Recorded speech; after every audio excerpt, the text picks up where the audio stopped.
Still water, Buddhist stories and teachings for a mind that will not quiet. There is something the mind does at night that it does not do at any other time of day. It replays things, not important things necessarily, not the large events that would justify the attention, the small ones.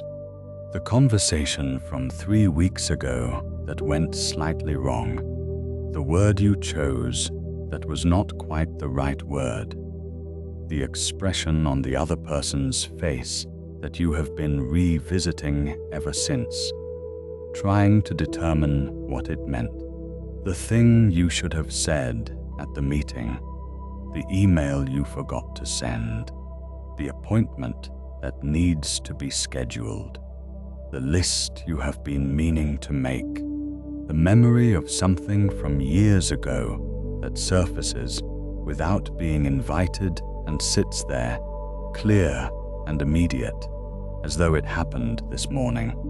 The mind does not bring these things up during the busy hours.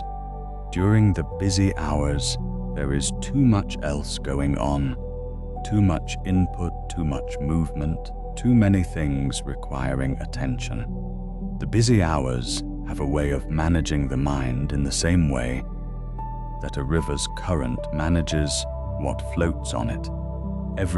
Everything is simply carried forward, quickly, from one thing to the next, and there is no opportunity for any single thing to stop and be examined.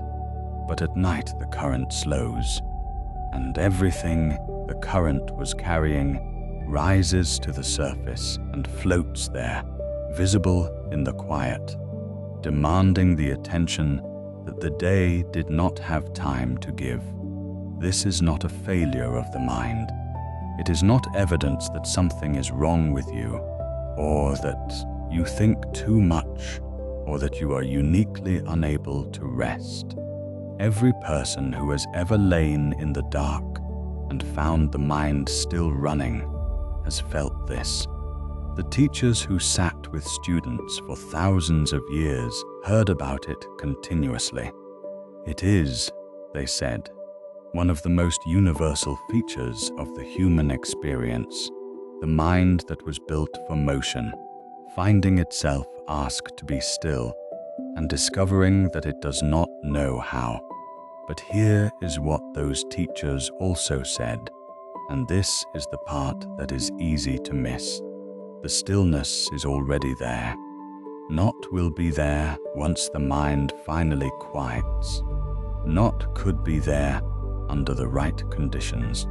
Already, beneath every racing thought, beneath every replay and review and plan and list, beneath the surface of the mind that cannot stop, there is a stillness that has never once been disturbed, a depth of quiet that the surface noise has never reached. It is the same water. The muddy surface and the clear depth are the same water.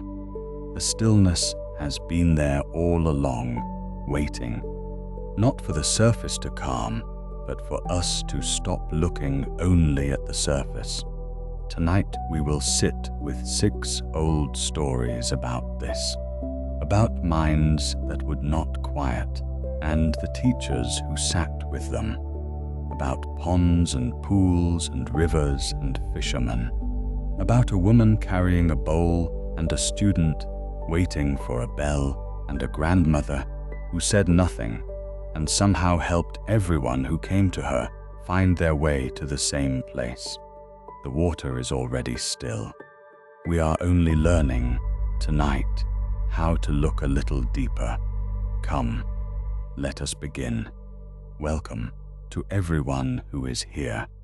Whether the mind arrived tonight in full motion, running its lists, replaying its conversations, rehearsing tomorrow before tomorrow has had the chance to happen, or whether it arrived already, halfway somewhere quieter. We are glad you are with us. Whatever the mind brought with it, it is welcome here too. There is nothing that needs to be set aside before we begin. The stories will take care of that, slowly, in their own time. Before we begin, feel free to share what time it is and where you are listening from. Perhaps you are in a city where the sounds of other people's evenings filter through the walls. Perhaps you are somewhere much quieter, a room so still you can hear your own breathing if you pay attention. Wherever you are, whatever the mind is doing, you are in the right place. The water is already still beneath all of it. There is a teaching in the Zen tradition, old enough that no one is entirely certain where it originated, attributed to different teachers in different accounts, about what happens when you stir a muddy pond.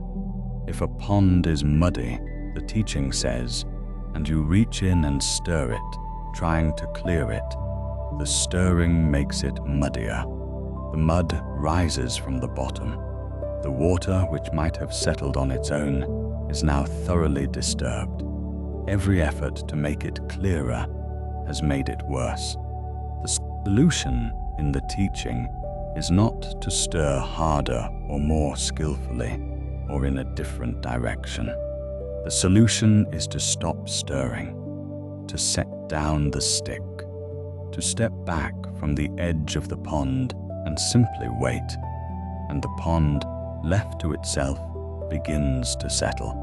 The mud, which has no preference about being suspended, sinks.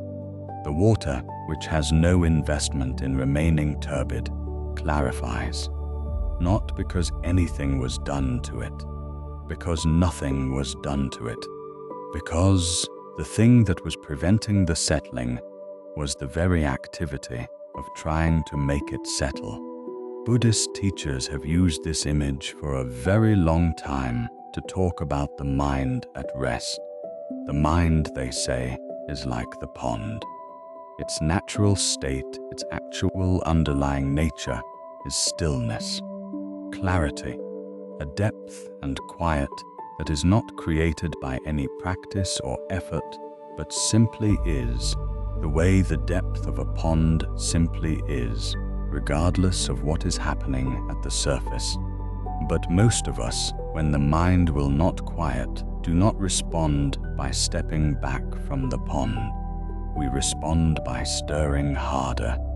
We think more deliberately about the things we are thinking about, trying to resolve them. We make the list. We plan the plan.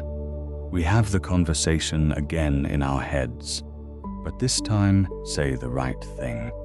We try to logic our way through the anxiety or simply decide to stop feeling it. All of this is the stick in the pond, and the more we stir, the muddier the water gets. There is another response. It does not require anything elaborate. It does not require a special practice or a particular kind of mind or conditions that are different from the conditions of this moment. It requires only a slight shift of attention from the surface of the pond, which is where most of our attention lives, to somewhere just below it, not much further, not to the very bottom of the pond, which would require a kind of focused descent that is itself a form of effort, just slightly below the surface, to where the water is already a little quieter, a little less disturbed by what is happening above. In that small shift, something begins to happen, not because we made it happen, because we stopped preventing it. Tonight's stories are all about this shift, about people who discovered, in one form or another, that the still water they were looking for was not somewhere they had to go. It was somewhere they had to stop stirring, stop looking only at the surface, stop doing the things that were keeping the depth hidden.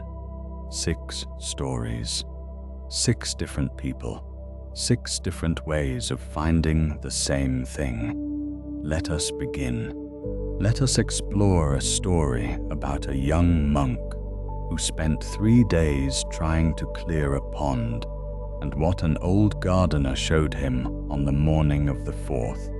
His name was Brother Tao, and he had been at the monastery for 2 years, which was long enough to have learned the outer forms of the practice, but not quite long enough to have understood what the outer forms were for. He was earnest in the way that young monks who have chosen this path deliberately tend to be earnest, with a kind of concentrated seriousness that was admirable in its sincerity and occasionally exhausting in its application. He meditated with effort. He studied with effort. He worked in the monastery garden with effort. Whatever he did with his full attention and his full intention. And he believed, as most people who work this way believe, that sufficient effort applied in the right direction would produce the right result. In the monastery garden there was a pond. It was not a large pond, perhaps 4 meters across at its widest point, fed by a small underground spring that kept it from going stagnant, ringed with flat stones and planted around with irises that bloomed in early spring. In ordinary times, the pond was clear enough to see the bottom, a soft floor of sand and dark pebbles. Occasionally, the slow movement of one of the small fish that the gardener had placed there years ago for reasons no one now remembered. But in the autumn, when the leaves fell, the pond went muddy. The leaves fell from the large trees at the garden's edge and landed on the water, and then stank and decomposed. And the decomposition released a dark silt that suspended in the water and made it opaque. By mid-autumn, the pond was the color of weak tea, and you could not see more than a few centimeters below the surface. The fish were invisible. The bottom was invisible. The whole character of the pond changed from something clear and quietly reflective to something murky and closed. Brother Tao found this intolerable. He was not certain exactly why the muddy pond bothered him as much as it did. It was a natural process.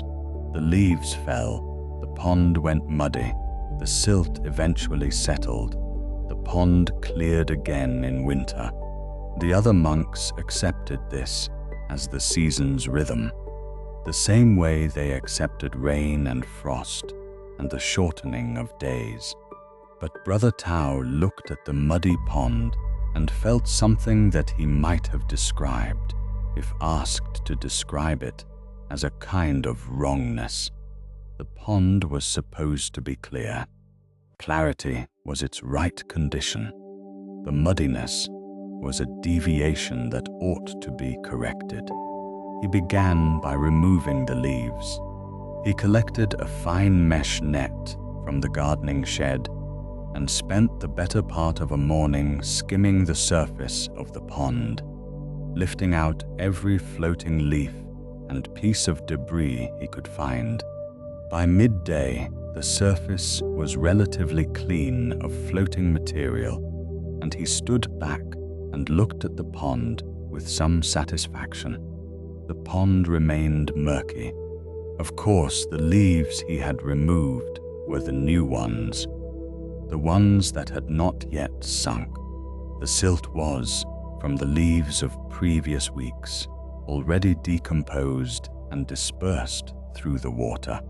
Removing the surface leaves had helped prevent additional muddiness, but had done nothing about the muddiness that was already there. He thought about this and decided that the solution was to somehow remove the silt from the water. He researched this in the monastery library, which had a section on practical horticulture, and learned that one approach was to stir the pond vigorously, which would cause the silt to clump into larger particles that could then be scooped out with a fine net. He found this logical, and the following morning he returned to the pond with a long bamboo pole and began to stir. The pond became very muddy indeed. The stirring did, as the book had suggested, cause some clumping. He could see small dark masses forming in the water as he stirred. But the stirring also resuspended all the silt that had partially settled overnight, turning the water almost completely opaque. The fish, which he still could not see, must have been extremely disturbed, because the surface of the water trembled with their agitation in a way it had not before. He stirred for an hour. The pond was now muddier than it had been before he started. He tried the fine net as the book had suggested, but the clumps he had formed in the stirring had since broken apart again, and there was nothing in the net but water. He returned the next morning and stirred again, more vigorously. The same result. He tried stirring in the opposite direction. He tried stirring in small circles rather than large ones. He tried adding water from the garden hose, thinking dilution might help. He tried adding nothing and simply waiting for an hour at the end of the stirring, then netting again. Nothing worked. By the morning of the fourth day, he was standing at the edge of the pond with the bamboo pole in his hands and the expression of a person who has been doing the same thing 3 times without result and is trying to determine whether the problem is with what they are doing or with the universe itself. The old gardener found him there. The gardener's name was Master Chen, though the monks rarely called him Master. He was, in his 70s, less concerned with titles than with the condition of the irises and the alignment of the garden path stones, and he responded to Chen or Old Chen, or even the affectionate, the gardener, without apparent preference. He had been tending this garden for 40 years and knew every stone in it, the way old people know the things they have cared for, long enough to love without effort. He looked at the pond. He looked at Brother Tao. He looked at the bamboo pole. "How long?" he asked. 3 days, Brother Tao said. Master Chen was quiet for a moment. He lowered onto one of the flat stones at the pond's edge and sat there comfortably, as a man sits when he is in no particular hurry to be anywhere else. "What are you trying to do?" he asked. "Clear the water," Brother Tao said. "Yes," Master Chen said. "And how has it responded to your efforts?" Brother Tao looked at the pond. It was, at the moment, returning to the mild murkiness of the first day, the stirring of yesterday morning having partially settled out again overnight. "It's a little better than when I was stirring it," he said. "Because you stopped stirring it," Master Chen said. Brother Tao considered this. "But it's still muddy," he said. "It's not clear. It's better than when I was stirring it, but only a little better." "Yes," Master Chen said, "because you started stirring again yesterday, and the day before."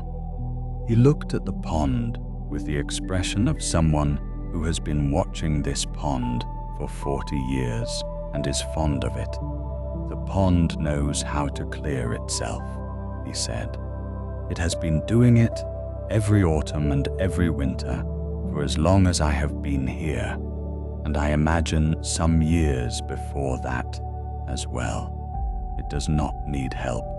It needs to be left alone. But if I leave it alone, Brother Tao said, it will take weeks. Yes, Master Chen said, perhaps 3 weeks, perhaps 4. In December, when the water gets cold enough that the silt contracts and settles more quickly, you will be able to see the bottom again. He looked up at Brother Tao with mild curiosity. Is there something that requires a clear pond by a particular date? There was not.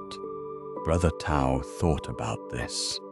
He thought about 3 days of stirring and 3 days of muddier water and the bamboo pole and the fine mesh net and the garden hose.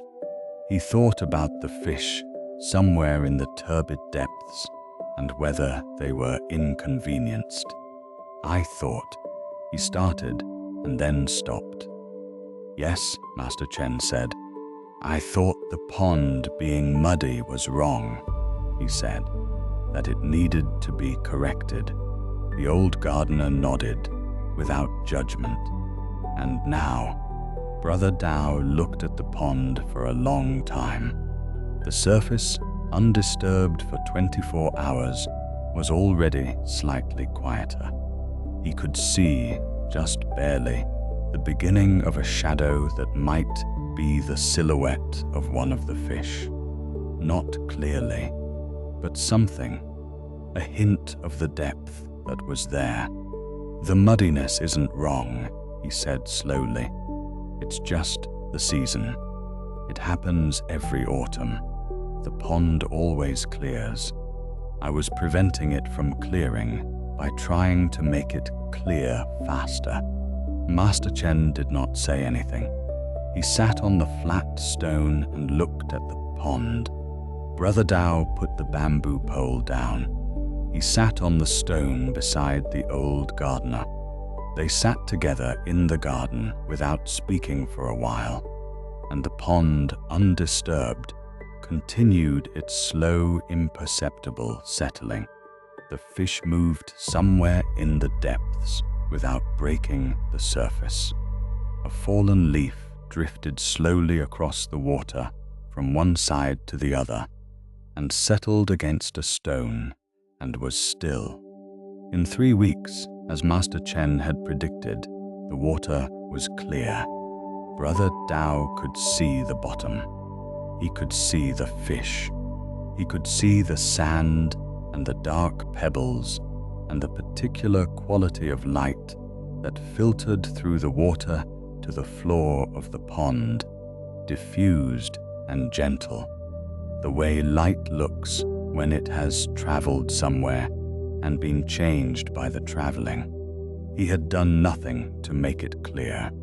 He had only stopped doing the things that were keeping it muddy.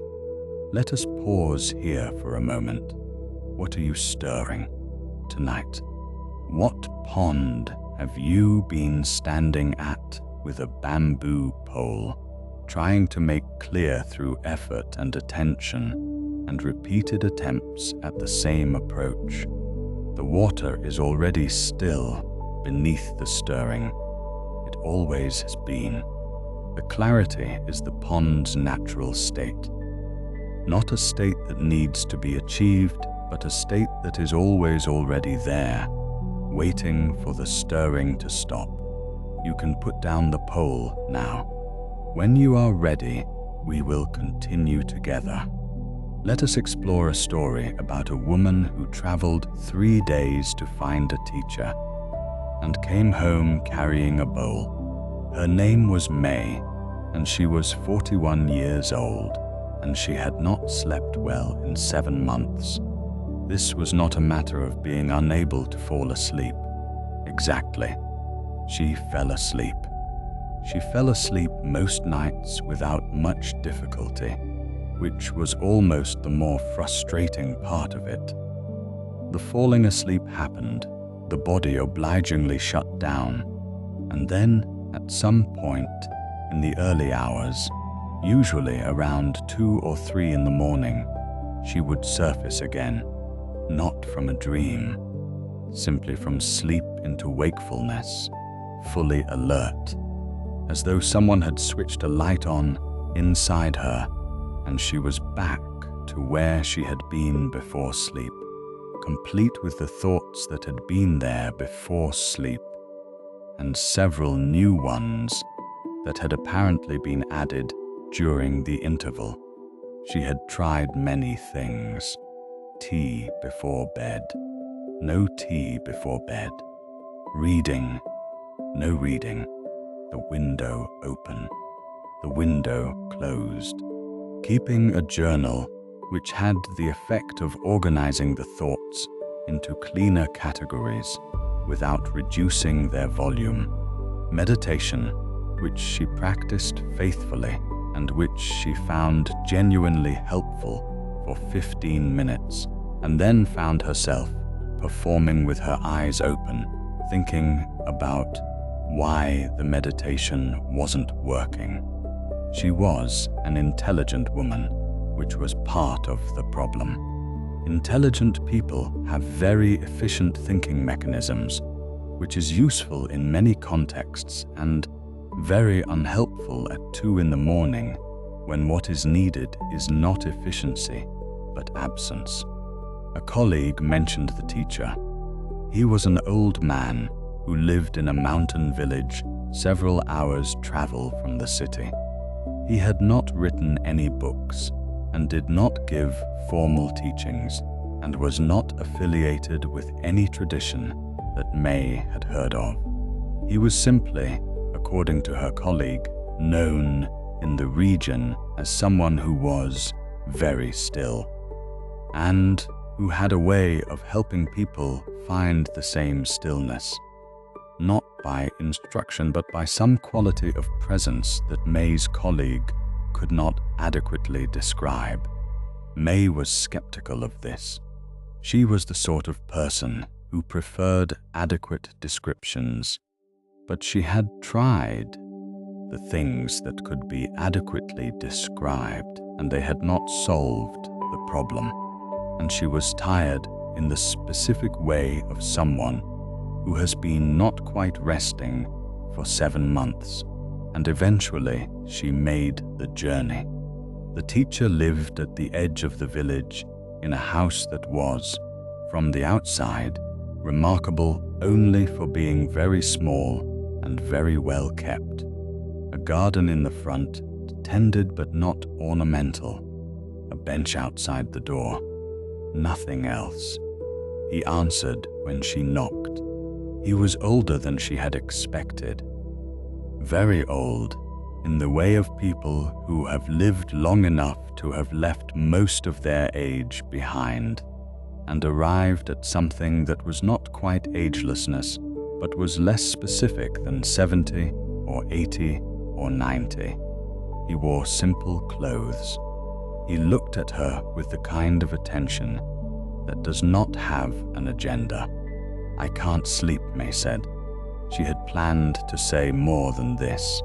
She had, in fact, prepared a thorough account of the situation. But in the moment of being looked at with that particular attention, the thorough account seemed less necessary. "I know," the old man said. "Come in."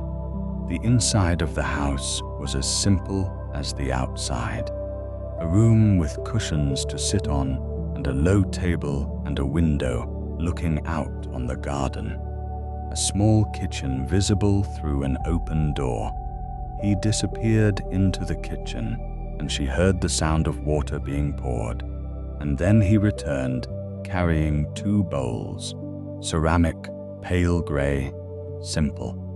He set 1 bowl on the table in front of her.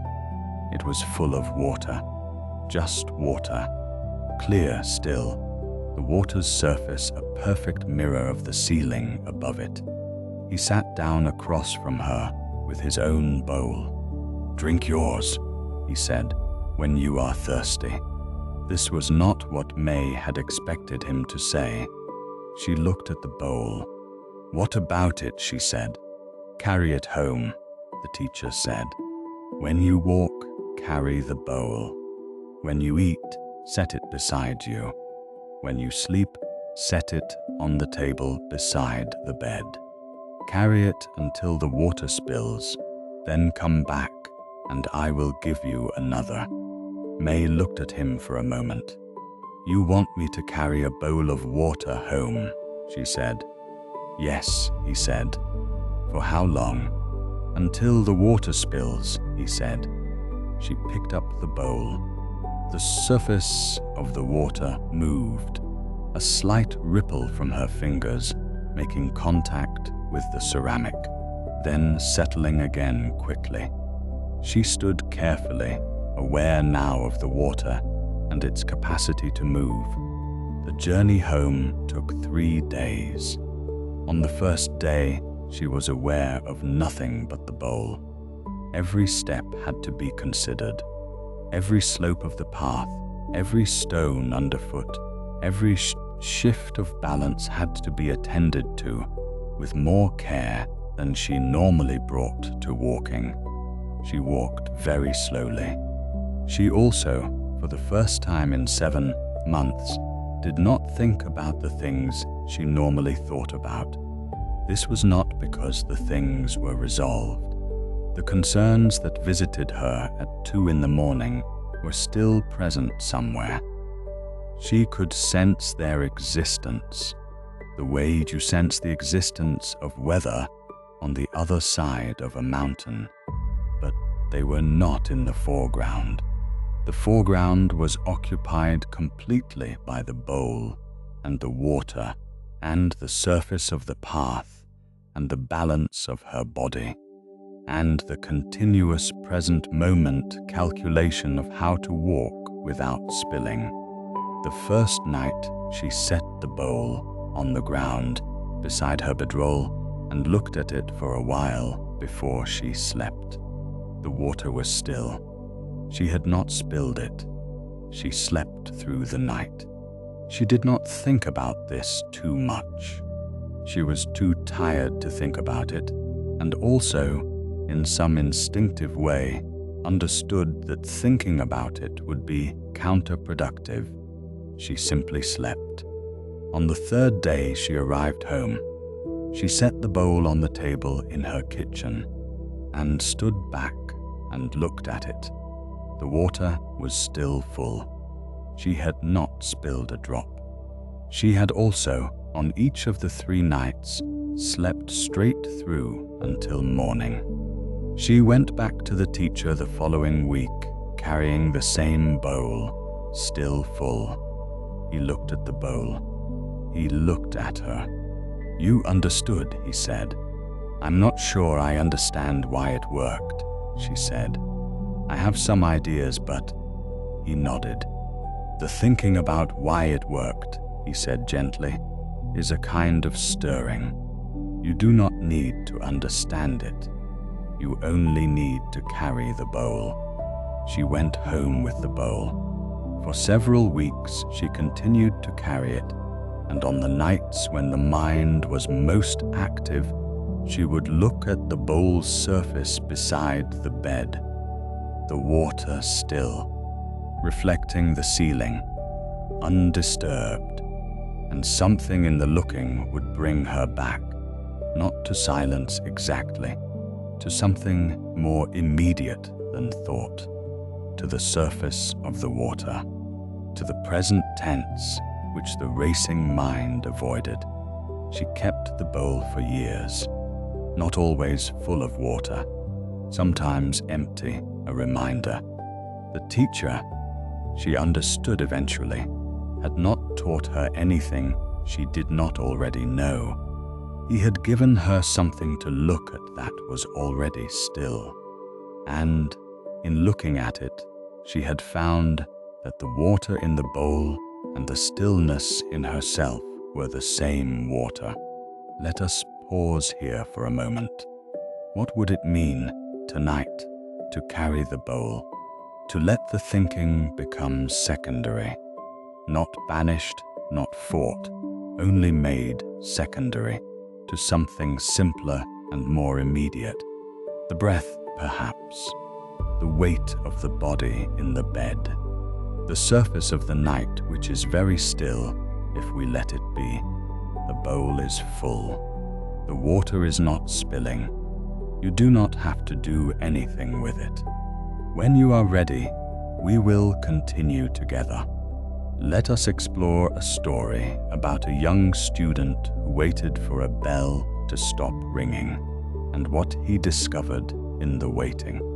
His name was Seong-min, and he was 17 years old, and he had come to the monastery the previous spring with the specific and articulated intention of learning to meditate. He was not bad at it. He was perhaps slightly too earnest about it, approaching the practice with a kind of determined concentration that was admirable in its consistencies and occasionally worked against him, because concentration is not the same as stillness, and effort is not the same as rest. But he was learning, and the elder was patient, and the mornings in the practice hall were becoming gradually less about the effort and more about what happened when the effort softened. The bell was in the courtyard. It was the monastery's main bell, a large bronze instrument hung in a wooden frame at the courtyard center, struck at the beginning and end of each formal period of the day's schedule. It had a deep, full sound, long and reverberating, the sound expanding out from the strike and then diminishing very slowly, the way a stone's impact diminishes in still water, expanding, thinning, growing quieter, but for a remarkably long time, still present, still audible to a listening ear. One afternoon, Seong-min arrived at the practice hall early. He settled into his cushion and closed his eyes. The bell struck. It was not the bell signaling the beginning of the session. It was the quarter-hour bell, struck by one of the younger monks to mark the passing of time. Seong-min heard it and felt for a moment slightly annoyed. He had been settling nicely. The sound had disrupted the quiet he had been approaching. He waited for the bell to stop ringing. The bell took a long time to stop ringing. He focused on the sound, waiting for it to end. The sound diminished. It grew very quiet. He concentrated on it, trying to determine the exact moment when it would cease. The sound grew so quiet he could barely hear it. And then he could not determine whether the bell was still ringing or whether what he was hearing was a memory of the bell, the after-image of the sound in his own ears rather than the sound itself. He listened harder. Was that the bell? Or was that? The elder was standing beside him. He had not heard the elder enter. He had been so focused on the bell that everything else had been invisible to him. "What are you listening for?" the elder asked. "The bell," Seong-min said. "I was waiting for it to stop." The elder sat down on his own cushion. "And when it stops, then I can meditate," Seong-min said. The elder was quiet for a moment.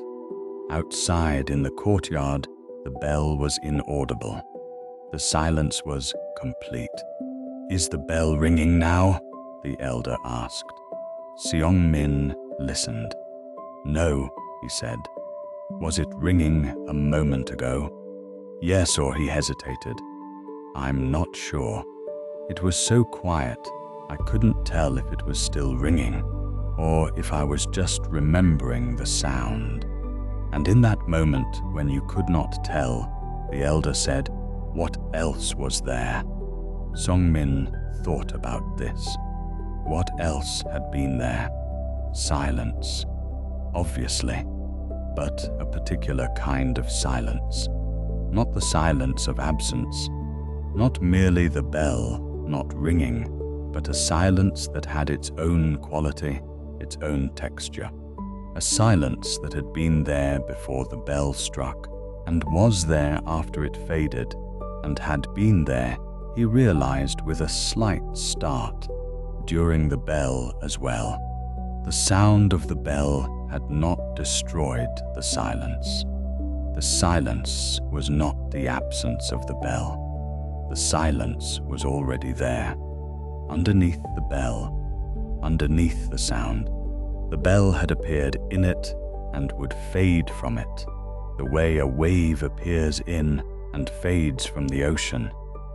But the ocean is not disturbed by the waves coming and going. The ocean was there before the wave, and is there after, and was, in the deepest sense, there during the wave as well.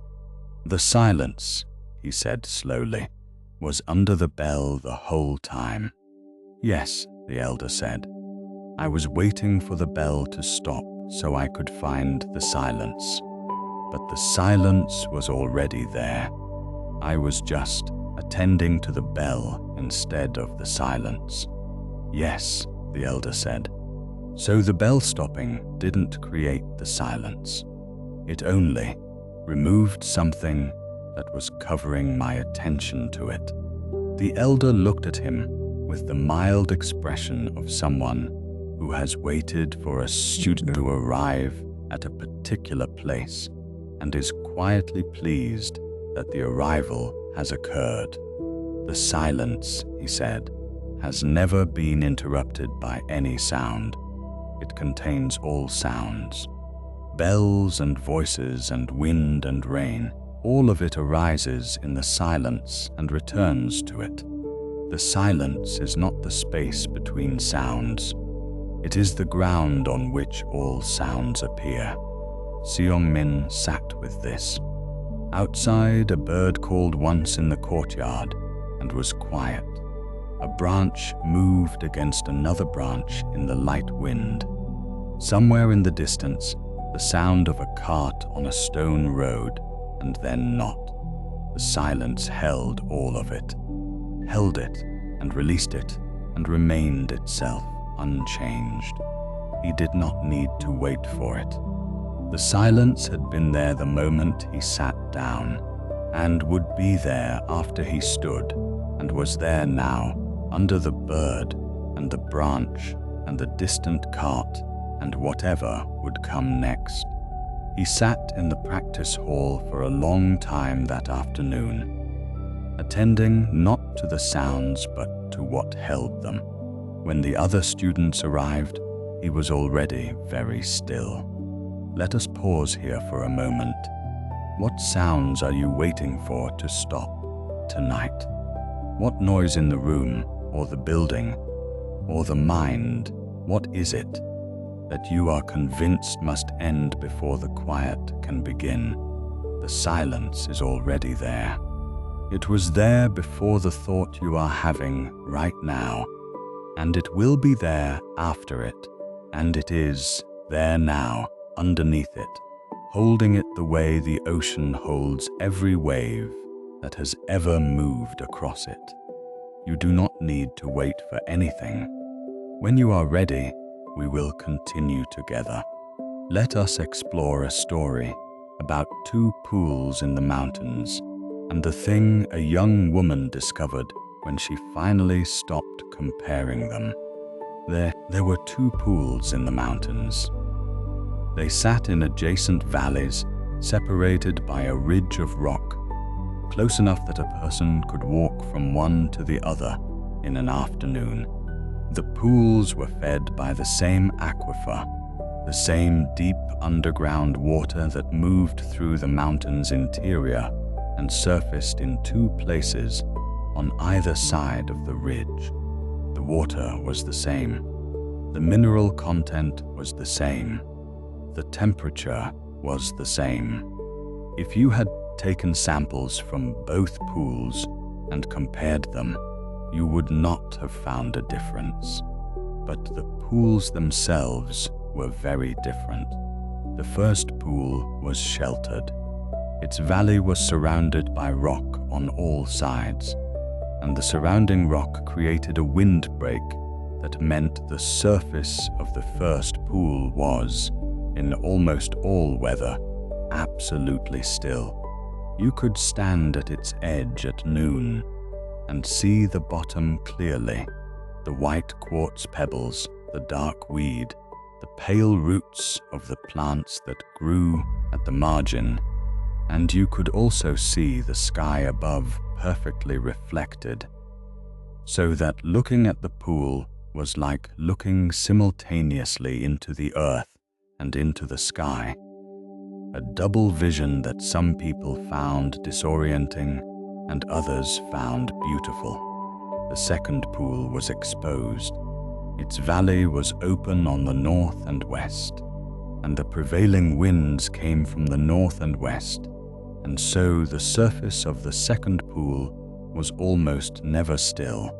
It moved constantly, not violently in ordinary weather, but with a persistent chop that caught the light and scattered it, and prevented any clear view of the bottom. You could not see the bottom of the second pool from the surface. You could not see the sky reflected clearly. A young woman named Hannah came to the mountains to study with an elder who kept a small house above the first pool. She had noticed, in her years of practice, that her mind was like the second pool. It moved constantly, not dramatically.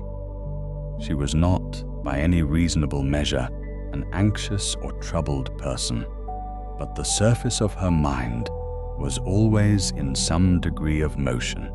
There was always something moving across it. And she had observed, in the stillness practices she had been taught, that the bottom of the pool, the depth of the mind, was almost never visible to her. She said as much to the elder on her first evening at the mountain house. He listened to her carefully. Then he said, "Come with me tomorrow. There is something I want to show you." In the morning, he took her first to the second pool, the exposed one, the one with the wind-disturbed surface. She stood at its edge and looked down and saw what she expected to see.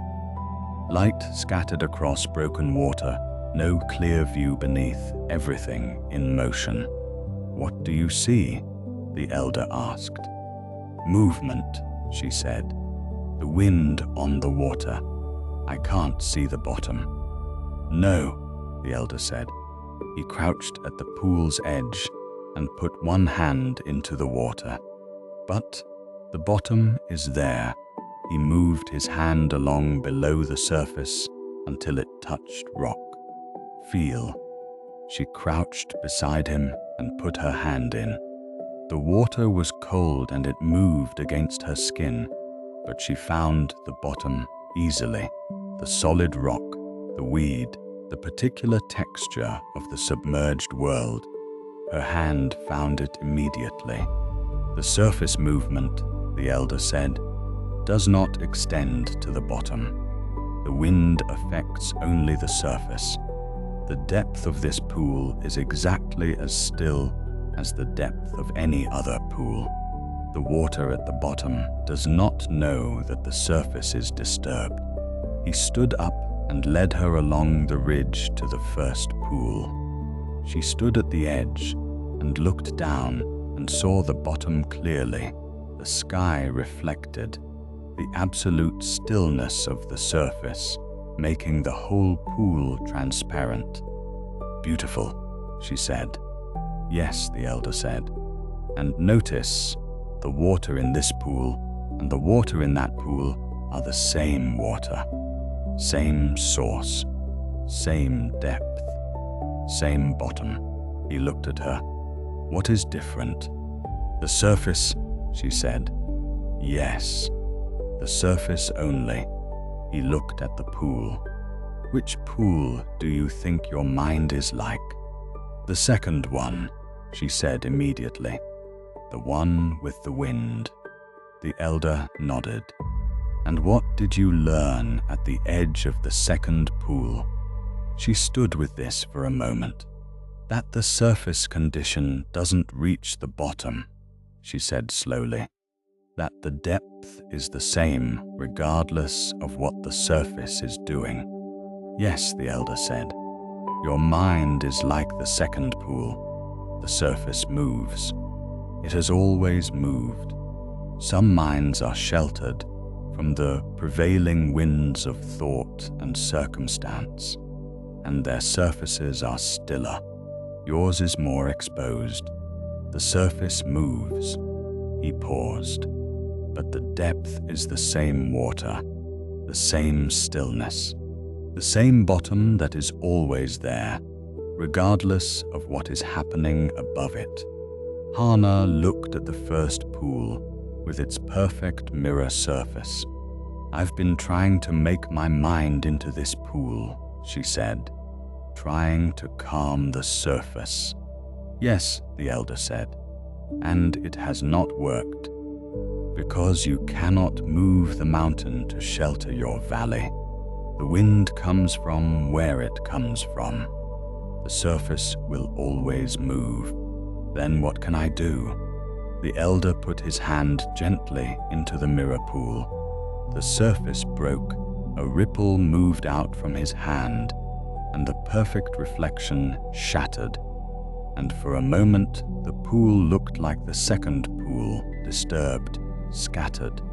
Then the ripple reached the edge and returned, and the surface settled and was still again. Learn to reach the bottom, he said, not by stilling the surface, by going deeper than the surface. He pulled his hand out of the water. The pool was still again, reflecting the sky. How? She asked. The same way you touched the bottom of the second pool, he said. You reached in. You did not first wait for the surface to calm, simply reached past it. Hina went back to the second pool that afternoon alone. She stood at the edge for a long time. The wind moved across the water, and the surface churned its light. She did not try to still it. She reached her hand in and felt the cold water and felt the depth of it, and felt eventually the bottom, solid, quiet, unmoved by anything happening above. She stayed there until the sun moved behind the ridge and the valley went into cool shadow. The surface of the pool was still moving when she walked back to the mountain house. The bottom, she knew now, had not moved at all. Let us pause here for a moment. Which pool is your mind tonight? And does it matter? The surface of the second pool moves. It has always moved. It will continue to move. But the bottom is the same bottom, the same stillness, the same depth that the wind cannot reach. You can reach it without waiting for the surface to calm. Just go a little deeper than the surface. That is all. When you are ready, we will continue together. Let us explore a story about an old fisherman who only caught fish when he stopped trying, and the young man who came to understand why. His name was Old Tao, and he had been fishing the river at the base of the mountain village for more than 50 years, which was longer than most people in the village had been alive. He was known in the village for two things: for being a very good fisherman, which he demonstrably was, and for the manner in which he fished, which was unusual enough that people occasionally came to watch. Old Tao did not fish the way other fishermen fished. Other fishermen moved. They walked the riverbank, reading the water, choosing their spots with deliberation. They cast their lines and then watched them, alert to the faint signals that might indicate a fish considering the bait. They were active, engaged, efficient in the particular way of people who have developed expertise in something and brought all their knowledge to bear on it. Old Tao sat. He chose his spot at the river's edge in the early morning. Always the same spot, a flat stone that had been worn smooth by his own decades of sitting on it. And he put his line in the water, and he sat. And he did not move, and he did not watch the line with particular attention. He also caught more fish than anyone else in the village. A young man named Li had been apprenticed to the village's senior fisherman the previous spring. He was learning the trade in the ordinary way. He was a good student and a quick learner, and he was, within a few months, competent, possessed of real knowledge and developing skill. But he caught fewer fish than Old Tao, considerably fewer. He watched Old Tao fish one morning, with the attention of someone trying to identify a technique he could learn. He could find nothing specific to learn. Eventually, he sat down beside the old man and asked directly, "Why do you catch more fish than I do?" Old Tao did not look at him. He looked at the water. "What do you do when you fish?" he asked. Li thought about this. "I watch the water," he said. "I read the current and try to understand where the fish are likely to be. I pay attention to the line for signs of interest.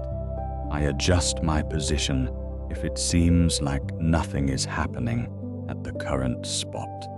And during all that, Old Tao said, "What are you thinking about?" "The fish," Li said. "Where they are, whether they're feeding, whether I should move." The old man nodded. "And what happens when someone is thinking very intently about finding you?" Li thought about his younger sister, who was 12 and prone to hiding games, and who always found him when he was thinking very intently about whether she had found him yet. And he thought about how he was never found by his sister when he was genuinely absorbed in something else, because in those moments the thought of being found simply was not in him. "They feel it," he said slowly. "Somehow, even hiding, if I'm thinking too hard about whether I've been found, it seems like it helps her find me." "Fish are not hiding from you," Old Tao said, "but they are sensitive to a kind of attention that is reaching, seeking, the quality of wanting. It has a disturbance to it, a turbulence, small but present. Fish are sensitive to turbulence." Li looked at the old man's line in the water. The line hung there perfectly still, the water flowing past it, without acknowledgement, as though the line were simply part of the river. "So when you fish," he began.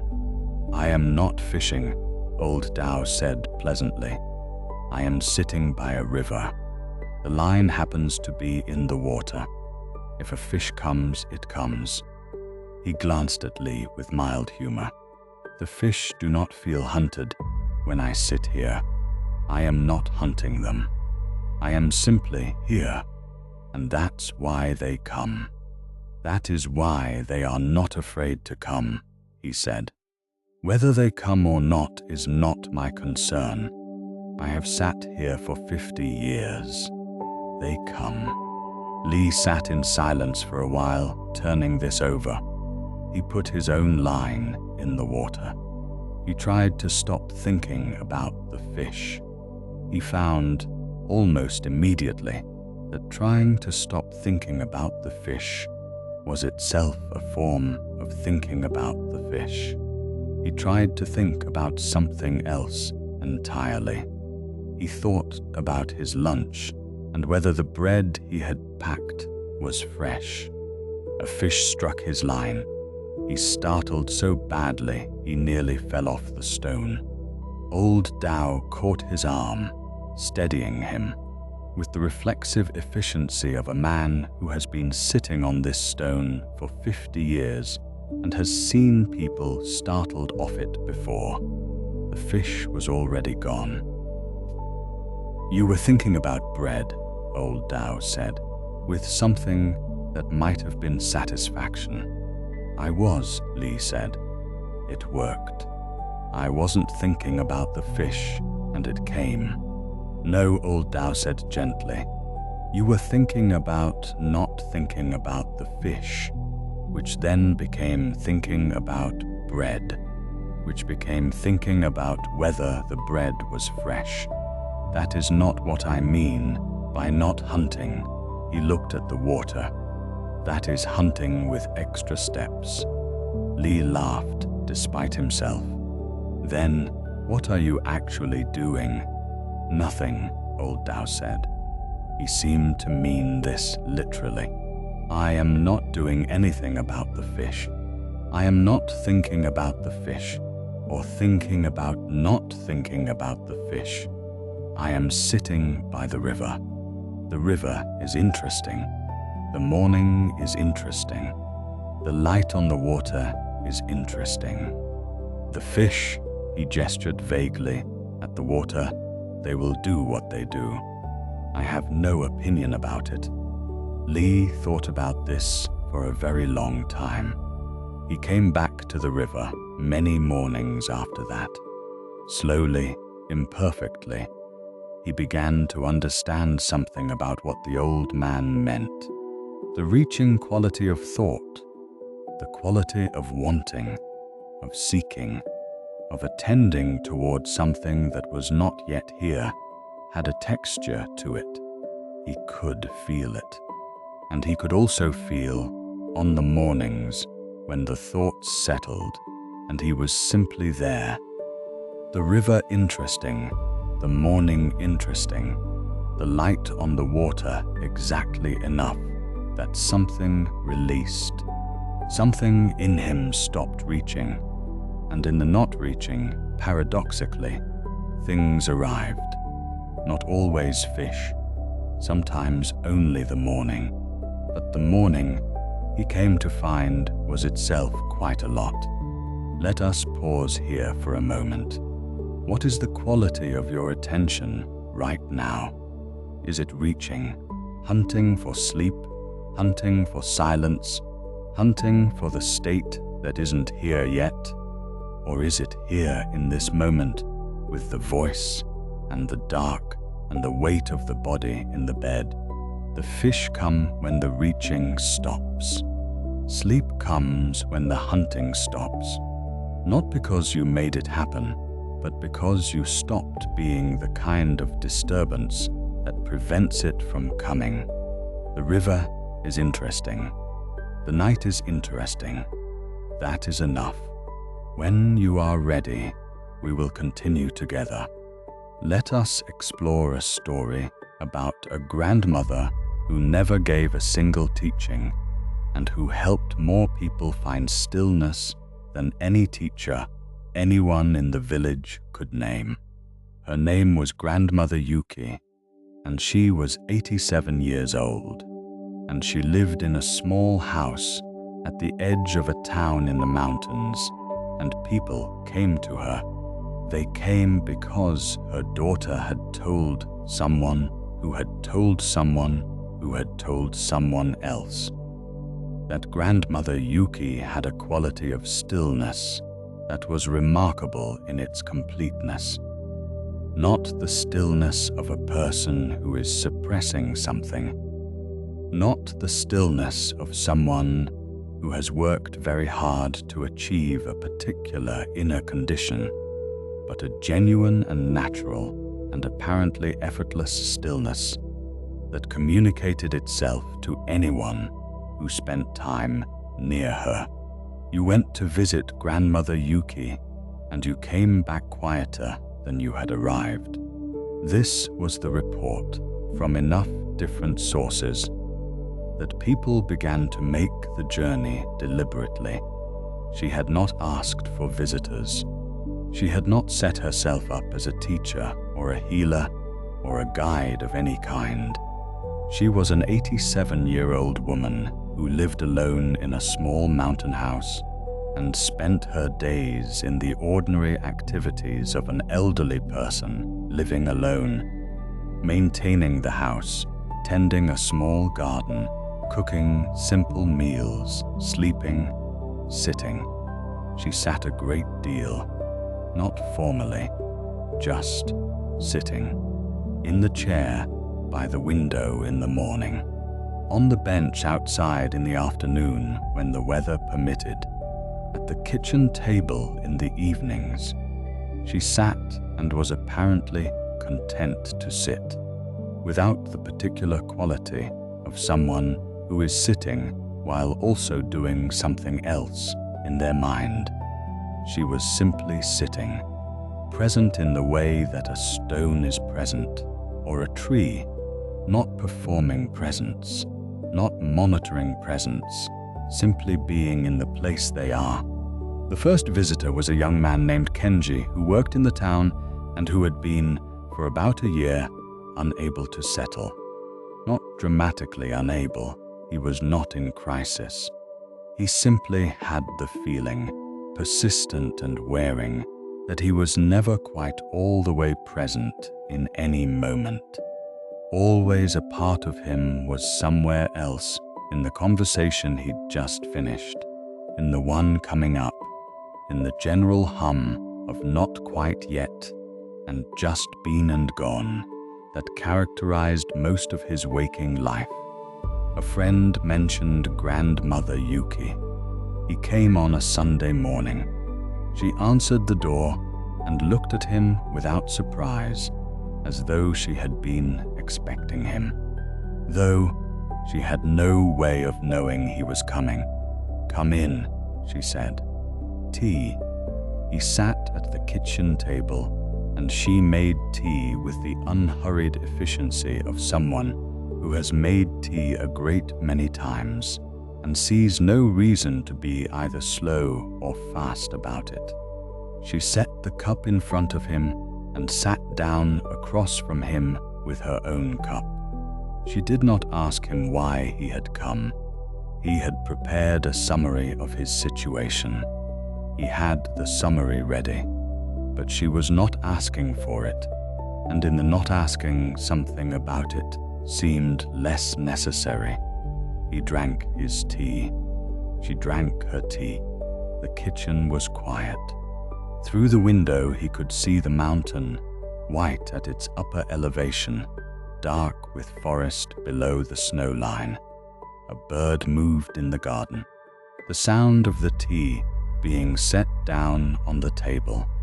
He was here, fully here, in this kitchen, with this cup, with this old woman who was making no demands on his attention and whose own attention was simply present, without agenda. He had not been this present in a year. He did not say this. He continued drinking his tea. She continued drinking hers. After a while she said, "More tea?" "Please," he said. She made more tea. They drank it. The mountain continued to be the mountain. The bird did something in the garden and then was gone. He stayed for 2 hours.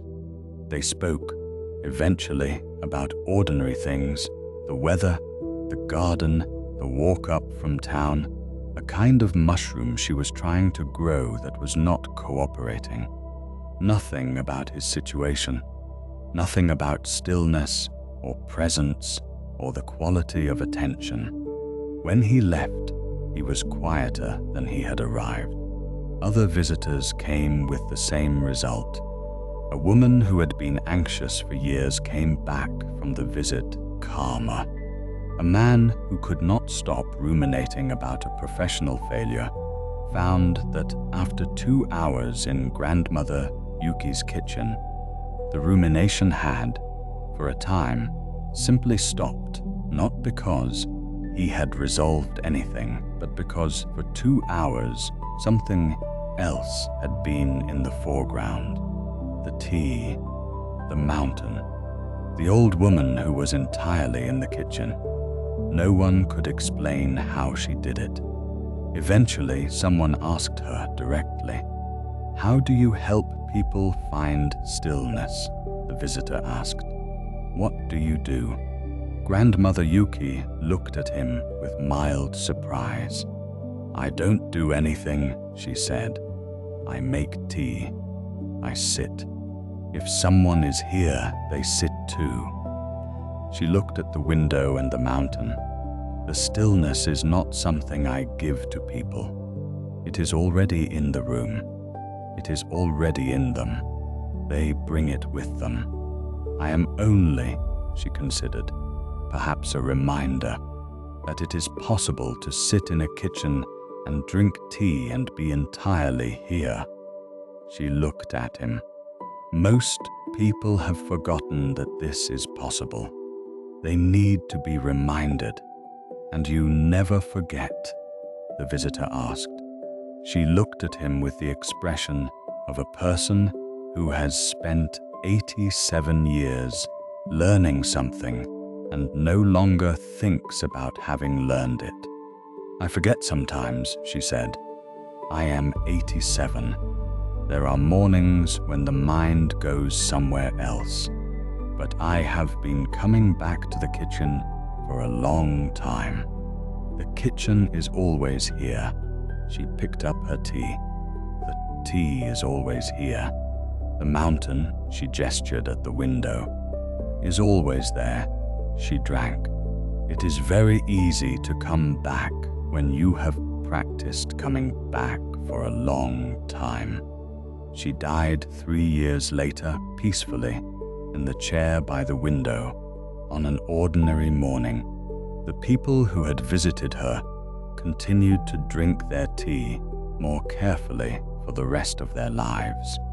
Some of them, on the mornings when the mind was most elsewhere, would think of the kitchen and the mountain and come back, not to the kitchen, to where they were. The kitchen was a reminder. What it pointed to was already there. Let us pause here for a moment. Where are you right now? Not where the mind is. Where are you? The room, the bed, the night, the body that is here, regardless of where the mind has gone. The weight of the mattress, the temperature of the air, the sound or silence of the space around you. The kitchen is always here. You can come back. When you are ready, we will continue together. 6 stories. 6 different people who could not stop the movement at the surface. The muddy pond, the sleeperslub's mind, the bell that kept ringing, the wind-disturbed water, the reaching quality of the fisherman's attention, the restless presence of someone who cannot find their way back to the room they are in. And in each story the same discovery, found differently, arrived at from different directions, described in different words, but pointing always at the same thing. The still water is already there. Brother Tao, who spent 3 days stirring the muddy pond and found, only when he put down the bamboo pole and sat beside the old gardener in the autumn garden, that the pond had known how to clear itself all along, that the settling was the pond's natural movement, interrupted only by his own attempt to help it. The clarity was not something he needed to produce. It was something he needed to stop preventing.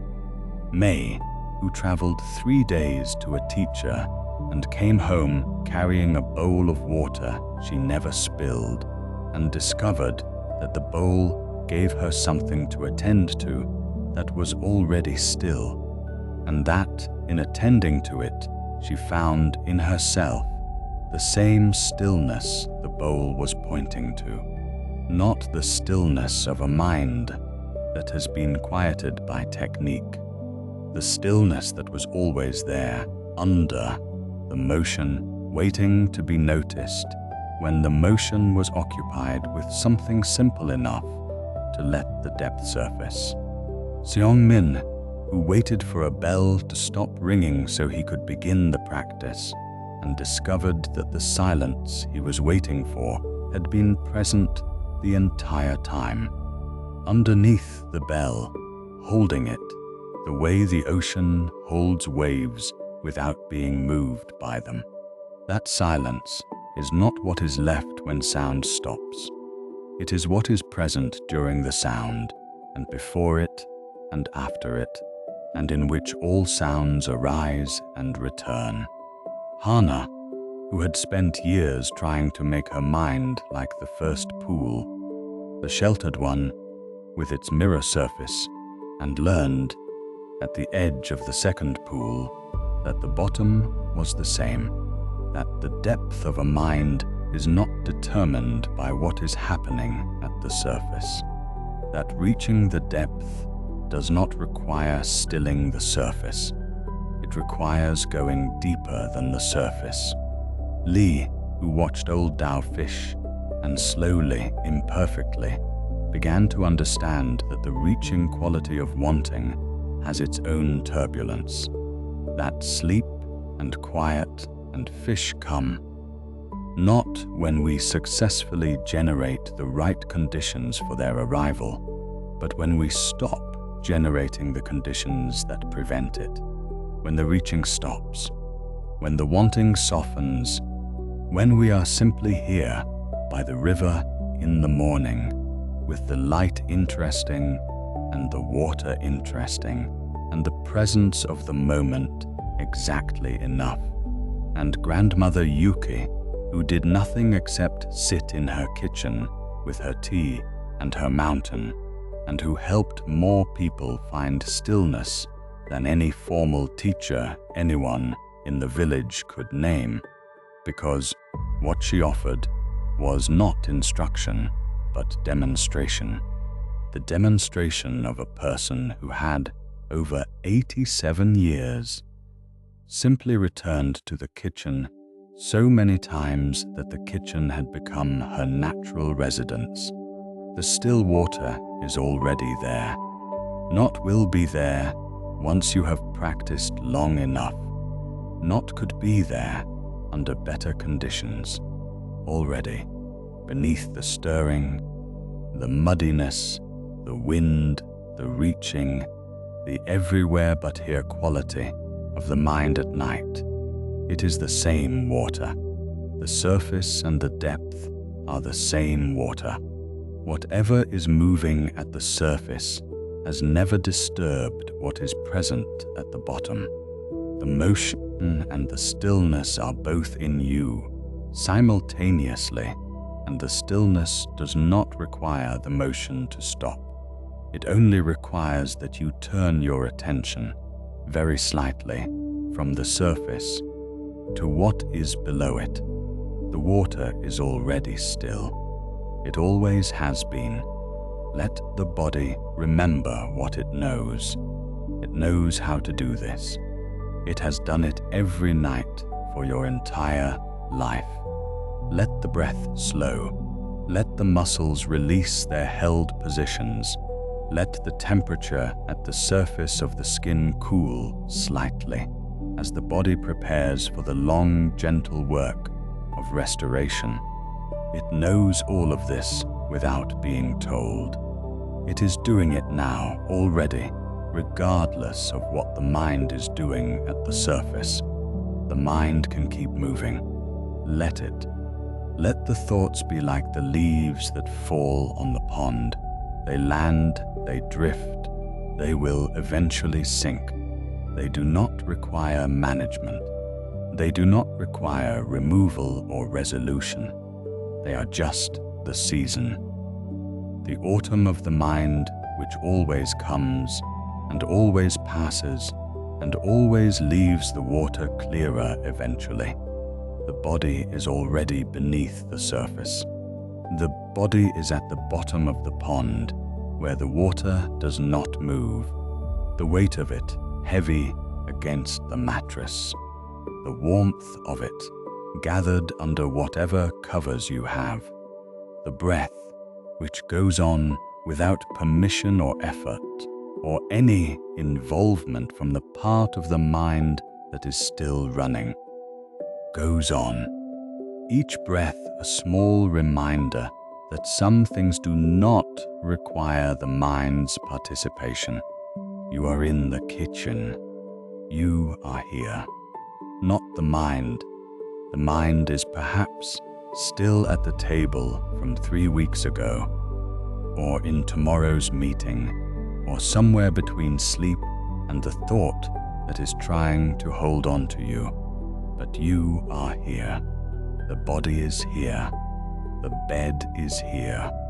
The night is here, dark and quiet, beyond whatever sounds there are, and the sounds are in the silence, the way the bell was in the silence, present but not defining it. The silence is the ground on which all the sounds appear, and when they stop it will still be there, exactly as it is now. The pond is settling.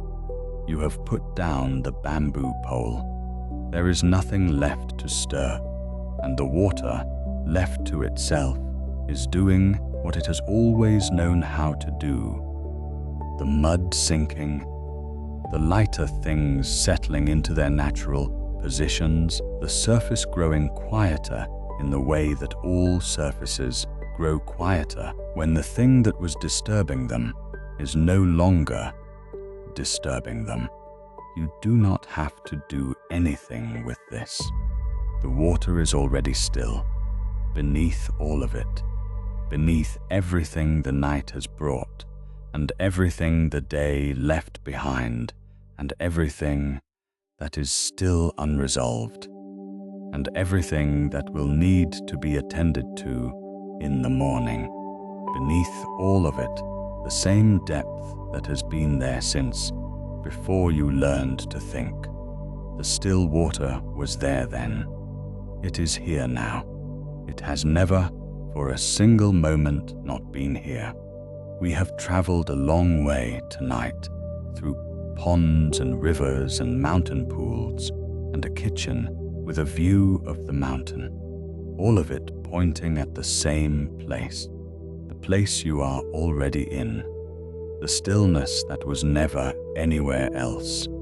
Let the night do its work. You have done enough. Sleep well, and thank you for joining us here at Quiet Lotus Sleep.